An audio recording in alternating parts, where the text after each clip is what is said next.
आपण बघूया the secret या पुस्तकाची समरी. अल्लादीनचा दिवा ही कथा तुम्ही ऐकली असेल. त्यात तो जिनी 3 इच्छा पूर्ण करतो, पण आपण आपली इच्छा कितीही पूर्ण करू शकतो, त्याला काही मर्यादा नाही. तुम्हीच युनिवर्सचे स्वामी आहात. आता आपण बघूया पायरी पहिली, मागा. म्हणजे तुम्हाला काय हवं आहे ते युनिवर्सला सांगा. नेमकं काय हवं आहे ते सांगा. शांत एका ठिकाणी बसा, एका कागदावर लिहा आणि ते वर्तमान काळात लिहा. म्हणजे तुम्हाला काय हवं आहे ते वर्तमान काळात लिहा. जर तुम्ही स्पष्ट नसाल तर आकर्षणाचा नियम तुम्हाला तुमची मनपसंत गोष्ट नाही देऊ शकत. कारण तुम्ही जर मिक्स फ्रिक्वेन्सी प्रक्षेपित केली तर तुम्हाला तसेच परिणाम मिळतात. मागणी करण्याची सवय लावून घ्या स्वतःला. जर निर्णय घेता येत नसेल काय हवं आहे याचा, तर मार्गदर्शन मागा. युनिवर्स म्हणजे एक कॅटलॉग आहे.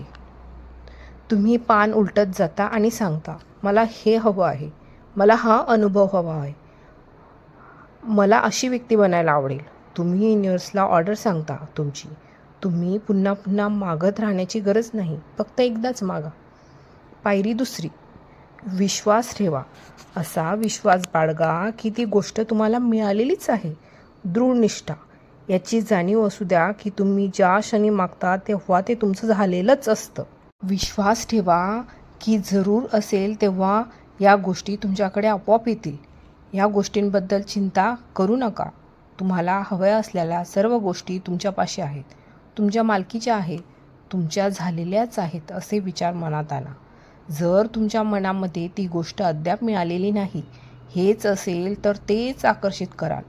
जर तुम्ही व्हॅकेशनसाठी बुकिंग करता, नव्या कारची ऑर्डर देता, तेव्हा तुम्हाला माहीत असतं की आता त्या गोष्टी तुमच्या झालेल्या आहेत.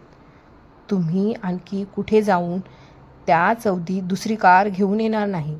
हीच ती विश्वासाची भावना. जे तुम्हाला हवं आहे ते तुमचंच आहे असं वाटणं. हे दृढ विश्वास ठेवणं कसं जमवायचं? सोपं आहे. विश्वास आहे असं वागायला सुरुवात करा. तसा अभिनय करा. लहान मुलं खेळताना करतात तसं करा. जणू काही ते मिळालेलंच आहे असं समजून वागण्याचा खेळ खेळता खेळता तुम्ही खरोखरच विश्वास ठेवायला कधी लागाल हे कळणारसुद्धा नाही. तुम्हाला हे जाणून घेण्याची गरज नाही की हे सगळं कसं होईल. जेव्हा तुम्ही कसं होईल याचा शोध घेता तेव्हा त्याचा अर्थ तुम्ही ती फ्रिक्वेन्सी प्रक्षेपित करता. त्यात श्रद्धा नसते. तुम्ही ती गोष्ट आधीच मिळालेली आहे असा विश्वास नसतो त्यात. जेव्हा मागणी केलेल्या गोष्टी अजून दिसत नाही तेव्हा बरेच लोक निराश होतात. शंकेची भावना दूर करा. स्वतःशी म्हणा, मला हवी असलेली गोष्ट माझ्याकडे येण्याच्या मार्गावरच आहे. ती माझ्यापाशी आहे, ती माझ्यापाशी येत आहे. प्राप्ती. पायरी तिसरी, तुम्हाला हवी असलेली गोष्ट मिळाल्यानंतर तुम्हाला किती आनंद होईल ना, तो आत्ताच अनुभवा. अगदी या क्षणी.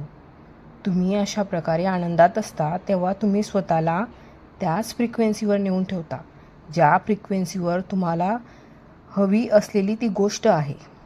इच्छित गोष्ट आपल्यापाशी असल्याच्या भावना मनात उत्पन्न करण्याची उत्तम पद्धत शोधून काढा. उदाहरणार्थ, हवं असलेल्या घरासाठी काही खरेदी करा. घर बघून या. जी कार हवी आहे त्याची टेस्ट ड्राईव्ह करा. आता लगेच इच्छित गोष्ट मिळाल्याची भावना मनात निर्माण करता येण्यासाठी तुम्हाला जे करता येईल ते